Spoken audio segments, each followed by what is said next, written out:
بسم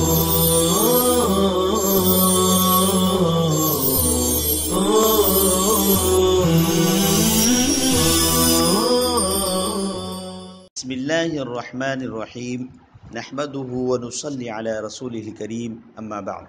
قال المصنف رحمه الله: وإذ اتصل به ضمير مفعول أو وقع بعد إلا أو معناها أو اتصل به مفعوله وهو غير متصل وجب تأخيره. وقد يحذف الفعل لقيام قرينة جوازا في مثل زيد لمن قال من قام، وليبك يزيد ضارع لخصومة ومختبط مما تطيعه التواعي، ووجوبا في مثل وإن أحد من المشركين استجارك، فقد يحذفان معا في مثل نعم لمن قال أقام زيد. طلبہ عزیز، سب سے پہلے آپ عبارت مقروءہ کا ترجمہ سماعت فرما لیں، اس کے بعد اس کے مباحث کی طرف آئیں گے۔ وَإِذِ اتصل به ضمیر مفعول، اور جب فاعل کے ساتھ مفعول کی ضمیر ملی ہوئی ہو، یا فاعل الا یا اس کے ہم معنی کلمہ حصر کے بعد واقع ہو، یا فعل کے ساتھ اس کا مفعول ملا ہوا ہو، اس حال میں کہ فاعل فعل کے ساتھ ملا ہوا نہ ہو تو فاعل کو مفعول سے مؤخر کرنا واجب ہے۔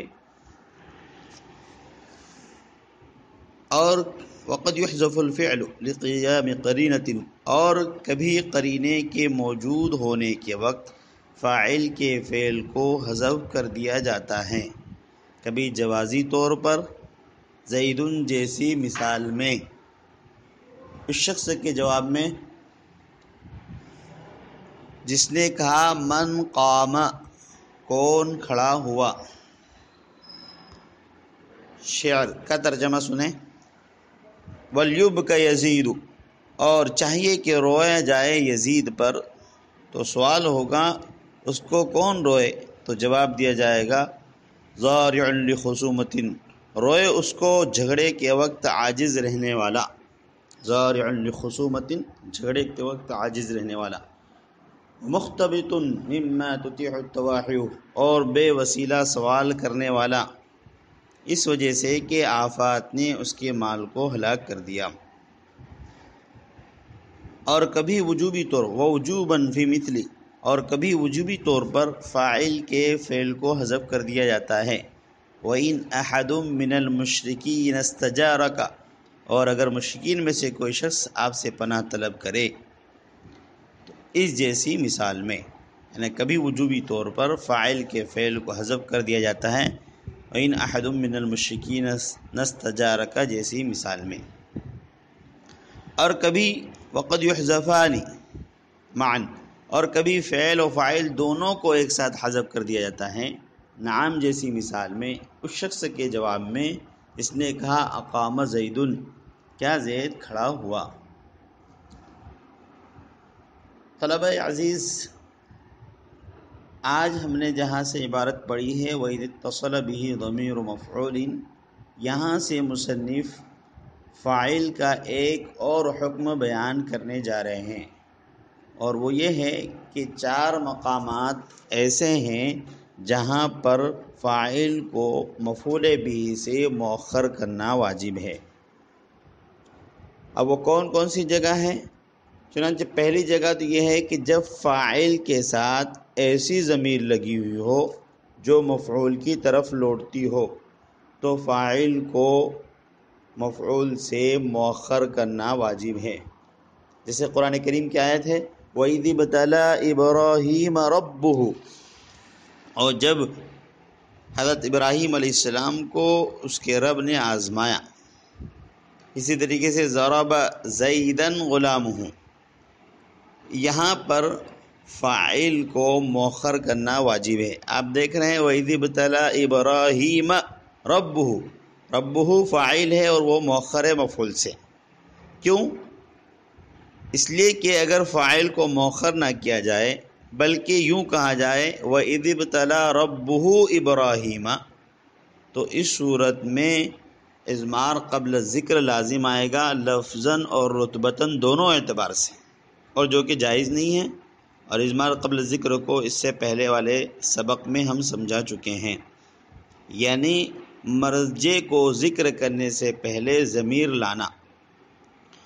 تو اگر لفظاً ہو تو اضمار قبل ذکر جائز ہوتا ہے، لیکن لفظاً اور رتبتاً دونوں اعتبار سے اضمار قبل ذکر لازم آئے تو یہ جائز نہیں ہے. اب یہاں پر لفظاً اور رتبتاً کیسے؟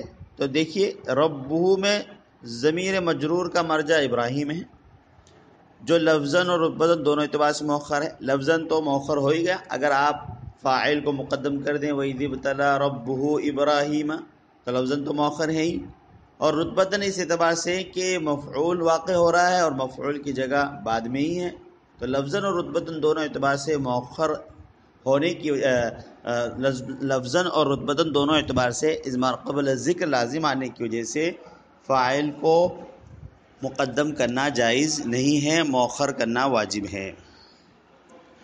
دوسری صورت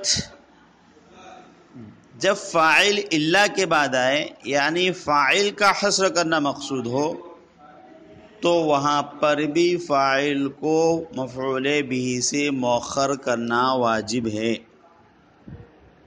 جیسے ما ضرب عمرا الا زید، ما ضرب عمرا الا زید، زیدن یہ فاعل بن رہا ہے کہ عمر کو صرف زید ہی نے مارا، تو فاعل کو مؤخر کیا گیا. اسی طریقے سے جب فاعل الا کے ہم معنی کلمہ حصر یعنی انما کے بعد آئے، یعنی فاعل کا حصر کرنا مقصود ہو، جیسے انما ضرب عمرا زید، عمر کو صرف زید ہی نے مارا. ان دونوں مثالوں میں یعنی دوسری اور تیسری صورت میں مضروبیت عمر کا انحصار ہے ضاربیت زید میں، مضروبیت عمر کا انحصار ہے ضاربیت زید میں کہ عمر کو زید ہی نے مارا، عمر کو زید ہی نے مارا. زید نے خواہ عمر کے علاوہ کسی اور کو بھی مارا ہو، اس سے کوئی سروکار نہیں، عمر کو زید ہی نے مارا. تو یہاں پر فاعل مفعول کے اندر انحصار کرنا مقصود ہے. اب اگر کبھی فاعل کو مؤخر نہ کیا جائے ان دوسری اور تیسری صورت میں، اور یوں کہا جائے ما ضرب زید الا عمرا یا انما ضرب زید عمرا، تو مقصود بدل جائے گا، کیونکہ اس صورت میں ضاربیت زید کا انحصار مضروبیت عمر میں ہے کہ زید نے صرف عمر ہی کو مارا. اس صورت میں زید کے عمر کے علاوہ کی پٹائی کی نفی ہو گئی کہ زید نے عمر کے علاوہ کسی اور کو نہیں پیٹا، حالانکہ وہاں پر مقصود جو ہے فاعل میں انحصار تھا کہ زید نے عمر ہی کو مارا، عمر کو زید ہی نے مارا، یہ مقصود تھا، عمر کو زید ہی نے مارا، چاہے زید نے کسی اور کی بھی پٹائی کی ہو. لیکن اگر یہ کہا جائے فاعل کو مقدم کر دیا جائے تو اس صورت میں ترجمہ کیا ہوگا؟ زید نے صرف عمر ہی کو مارا، تو مقصود بدل جائے گا. چوتھی صورت مفعول بھی ضمیر متصل ہو اور فاعل ضمیر متصل نہ ہو، تو وہاں پر بھی فاعل کو مؤخر کرنا واجب ہے. جیسے ضربک زیدن، ضربک زیدن، تجھ کو زید نے مارا. اسی طریقے سے قرآن کریم کی ایک آیت ہے نخشا ان تصیبنا دائرہ، ان تصیبنا میں نا ضمیر متصل یہ مفعول ہے اور دائرۃ فاعل ہے اور وہ مؤخر ہے.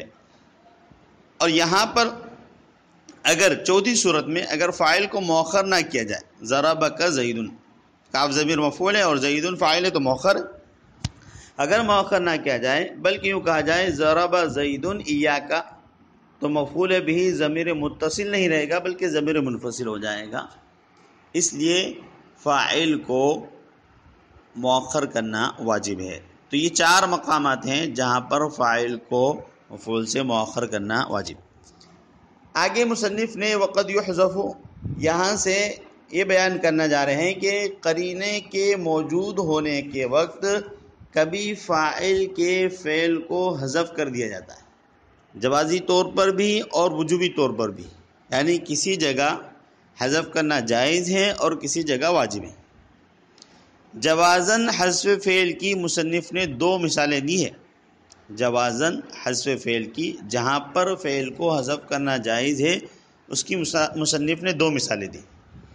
پہلی مثال میں حذف فعل کا قرینہ سوال محقق ہے، یعنی کسی قرینے کی وجہ سے فعل کو حذف کرنا جائز ہے، تو وہ قرینہ کیا ہے؟ پہلی مثال میں سوال محقق، یعنی واقعی کوئی سوال عبارت میں موجود ہو اور اس کی وجہ سے جواب میں فعل کو حذف کر دیا گیا ہو۔ اور دوسری مثال میں فعل کے حذف کرنے کا قرینہ سوال مقدر یعنی فرضی سوال ہے۔ پس مصنف نے جوازن حذف فعل کی 2 مثالیں دے کر اس بات کی طرف اشارہ کر دیا کہ جس طرح سوال محقق یعنی واقعی کوئی سوال عبارت میں موجود ہو، اس کی وجہ سے فعل کا حذف جائز ہے، اسی طرح سوال مقدر کے قرینے سے بھی فعل کو حذف کرنا جائز ہے۔ مصنف نے پہلی مثال دی ہے، جیسے فی مثل زید، جو مصنف نے کہا ہے فی مثل زید لمن قال من قام، کہ من، کسی نے پوچھا من قام، کون کھڑا ہوا، تو آپ نے جواب دیا زید، تو چونکہ سائل کے سوال میں قام فعل موجود تھا، اس لیے اس کے جواب میں اس کو حذف کرنا جائز ہوا۔ اور یہ بھی جائز ہے کہ حذف نہ کرے اور آپ یہ کہہ دیں قام زید۔ اگر آپ سے پوچھے من قام، کون کھڑا ہوا، آپ نے کہا قام زید۔ اور فی مثل زید سے مراد ہر وہ اسم ہے جس میں فعل کو حذف کرنے کا قرینہ سوال محقق ہو، یعنی وہ واقعتاً سوال عبارت میں موجود ہو۔ دوسری مثال مصنف نے شعر کی شکل میں دی ہے، وَلْيُبْكَ يَزِيدُ ضَارِعًا لِخُصُومَةٍ، یہ ضرار ابن نحشل کا شعر ہے۔ اس نے اپنے بھائی کے مرثی میں پڑھا تھا، یزید ابن نحشل کے مرثی میں کہا تھا۔ پہلے تو شعر کی عبارت پر ایک نظر کر لیں۔ لیوب کا فعل امر مجہول ہے اور یزید اس کا نائب فاعل ہے۔ ضارع عاجز رہنے والا، لخصومت کا لام وقتیہ ہے، یعنی وقت کے معنی میں، یعنی بوقت خصومت، جھگڑے کے وقت۔ اور مختبتن کا عطف ضارع پر ہے، اور مختبتن کے معنی وہ شخص جو بلا وسیلہ طلب احسان کے لیے تیرے پاس آئے، بغیر کسی وسیلے کے مجبور ہو کر سوال کرنے پر مجبور ہو جائے، اس کو بولتے ہیں مختبتن۔ تطیعو اطاعت سے ہے، باب افعال سے، معنی ہلاک کرنا۔ اور طبائح یہ خلاف قیاس مطیحتن کی جمع ہے، معنی حادثہ، حوادث۔ مما میں ما مصدریہ ہے اور یہ مختبتن یا ضارعن سے متعلق ہے۔ شعر کا ترجمہ سن لیں، اس کے بعد جو ہے ہم شعر کا مطلب بیان کریں گے اور اس کے بعد محل استشہاد کو ذکریں گے۔ وَلْيُبْكَ يَزِيدُ ضَارِعًا لِخُصُومَةٍ، چاہیے کہ رویا جائے یزید پر۔ وَلْيُبْكَ يَزِيدُ، چاہیے کہ رویا جائے یزید پر۔ سوال یہ ہوگا کہ اس کو کون روئے، تو جواب دیا جائے گا ضارعًا لخصومۃ، کہ روئے اس پر جھگڑے کے وقت عاجز رہنے والا۔ مختبتن، اور بے وسیلہ سوال کرنے والا۔ مما تطیع الطواحی، ہاں اس وجہ سے کہ حوادث نے اس کو اس کے مال کو اور اس کے سامان کو ہلاک کر دیا۔ شعر کا مطلب آپ سمجھ لیجئے، پھر اس کے بعد محل استشہاد کی طرف آئیں۔ شعر کا مطلب یہ ہے کہ شاعر ضرار ابن نحشل کہتا ہے کہ میرے بھائی یزید پر رونا چاہیے، مگر اس پر سوال ہوا کہ میں اب کی، اس پر کون روئے گا؟ تو شاعر اس کے جواب میں کہہ رہا ہے کہ اس پر وہ شخص روئے جو جھگڑے کے وقت اپنے مقابل سے عاجز ہو، کیونکہ یزید عاجزوں اور کمزوروں کا مددگار تھا، اور آفات میں مال کے ہلاک ہونے کی وجہ سے بے وسیلہ سوال کرنے والا روئے، کیونکہ یزید ایسے وقت میں بھی لوگوں کی مدد کیا کرتا تھا۔ خلاصہ یہ ہوا کہ یزید کمزوروں کا مددگار تھا، سخی تھا، اب وہ دنیا سے چلا گیا ہے، لہذا کمزوروں کو اور بے وسیلہ مانگنے والوں کو اس پر رونا چاہیے. یہ سوال کا مطلب. اب محل استشہاد سمجھیے کہ جیسے کہ ہم نے کہا کہ یہ زرار ابن نحشل کا شعر ہے جس نے اپنے بھائی یزید ابن نحشل کی مرثی میں کہا تھا. اس میں محل استشہاد ہے زارعن، کہ زارعن سے پہلے یبکی فعل محذوف ہے اور قرینہ سوال مقدر یعنی فرضی سوال ہے، اس لیے کہ وَلْيُبْكَ يَزِيدُ چاہیے کہ رویا جائے یزید پر. یہ کہا تو ظاہر سی بات ہے سوال پیدا ہوگا کہ میں یبکی، اس کو کون روئے، کون اس پر روئے؟ تو جواب دیا گا زارعن، یعنی یبکی زارعن، کہ اس کو عاجز روئے. کیونکہ اس مثال میں سوال عبارت میں نہیں ہے بلکہ سوال فرض کیا گیا ہے، مان لیا گیا ہے، اس لیے اس مثال میں حذف فعل کا قرینہ سوال مقدر ہوا. آگے مصنف نے ووجوباً فی مثل وَإِنْ أَحَدٌ مِّنَ الْمُشْرِكِينَ اسْتَجَارَكَ، یہاں سے مصنف وجوبی طور پر فعل کو حذف کرنے کا مقام اور موقع بیان کر رہے ہیں. اور وہ جگہ کون سی ہے جہاں پر فعل کو وجوبی طور پر حذف کرنا واجب ہے، وجوبی طور پر حذف کیا جاتا ہے؟ کہہ رہے ہیں کہ اگر کلام میں فعل کے حذف پر دلالت کرنے والا قرینہ موجود ہو اور کوئی ایسی چیز موجود ہو جو فعل کے لیے مفسر بن سکے، تفسیر کرنے والی بن سکے، تو وہاں فعل کو حذف کرنا واجب ہے. جیسے وَإِنْ أَحَدٌ مِّنَ الْمُشْرِكِينَ اسْتَجَارَكَ، یہاں پر فعل کو حذف، اس جیسی مثال میں فعل کو حذف کرنا واجب ہے. یہ سورہ توبہ کی ایک آیت ہے وَإِنْ أَحَدٌ مِّنَ الْمُشْرِكِينَ اسْتَجَارَكَ فَأَجِرْهُ، یعنی اگر مشرکین میں سے کوئی شخص آپ سے پناہ کا طلبگار ہو تو آپ اسے پناہ دے دیجئے. یہاں احدن سے پہلے استجارہ کا فعل محذوف ہے، یا احدن سے پہلے استجارہ کا فعل محذوف، اور اصل عبارت یہ ہوگی وَإِنْ أَحَدٌ مِّنَ الْمُشْرِكِينَ اسْتَجَارَكَ وَإِنْ اسْتَجَارَكَ أَحَدٌ، ہاں احدن سے پہلے فعل محذوف ہو تو عبارت کیا ہوگی وَإِنْ اسْتَجَارَكَ أَحَدٌ مِّنَ الْمُشْرِكِينَ فَأَجِرْهُ. اور حذف فعل کا قرینہ یہ ہے کہ ان حرف شرط فعل ہی پر داخل ہوتا ہے. یہاں قرینہ بھی پایا جا رہا ہے اور مفسر فعل کے حذف پر دلالت کرنے والا اور تفسیر کرنے والا ایک دوسرا فعل بھی پایا جا رہا ہے. دونوں چیزیں پائی جا رہی تو فعل کو حذف کرنا واجب ہے. تو قرینہ کیا ہے؟ قرینہ ان حرف شرط، یہ قرینہ ہے کہ یہاں پر اسم پر داخل ہے، حالانکہ ان حرف شرط فعل ہی پر داخل ہوتا ہے، اسم پر داخل نہیں ہوتا. اور جب ہم یہاں پر دیکھ رہے ہیں کہ احدن اسم پر داخل ہے تو پتہ چلا کہ یہاں پر فعل استجارہ کا محذوف ہے، جس کی تفسیر بعد میں آنے والا فعل استجارہ کا کر رہا ہے. تو اس جگہ فعل کو حذف کرنا اب واجب ہو گیا، کیونکہ اس فعل محذوف کی تفسیر بعد والا فعل کر رہا ہے. پس اگر اس فعل کو ذکر کیا جائے تو مفسر اور مفسر دونوں کا جمع ہونا لازم آئے گا، اور یہ صحیح نہیں ہے. اس لیے کہ جب اسی کی تفسیر کرنے کے لیے ہم نے ایک فعل لایا ہے تو اب جس کی وجہ سے وہ فعل لایا گیا اس کو ذکر نہیں کیا جائے گا. اور فی مثلی سے مراد، فی مثلی وہی نحدم سے مراد جیسے کہ ہم نے کہا کہ قرینہ بھی پایا جائے اور کوئی فعل تفسیر کرنے والا موجود ہو تو وہاں پر فعل کو حذف کرنا واجب ہے. مصنف کی عبارت میں جوازن و وجوبن یہ دونوں منصوب ہیں. منصوب کیوں ہیں؟ یہ صفت بن رہے ہیں مفعول مطلق، محذوف مفعول مطلق کی صفت بن رہے ہیں. عبارت اس طرح ہوگی وقد يحذف الفعل لقيام قرينة حذفا جوازا وحذفا وجوبا.